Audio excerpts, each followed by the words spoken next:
దేవుని పరిశుద్ధ నామములో మీకు హృదయపూర్వక వందనాలను తెలియజేసుకుంటున్నాను. ఎలా ఉన్నారు? బాగున్నారు కదా? శాంతి సమాధానం లేకుండా, నెమ్మది లేకుండా, నిరాశ నిస్పృహలో ఉన్నారా?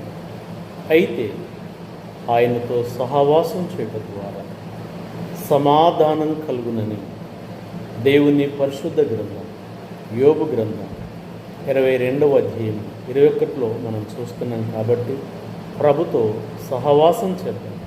శాంతి సమాధానంతో, నెమ్మదితో ముందుకు సాగుదాం. ఆయనతో సహవాసం చేయడం ద్వారా ఎంతో నెమ్మది, సమాధానం, శాంతి కలుగుతుంది. కాబట్టి తప్పక ఆయనతో సహవాసం కలిగి శాంతి సమాధానాన్ని పొందుతున్నాం. God bless.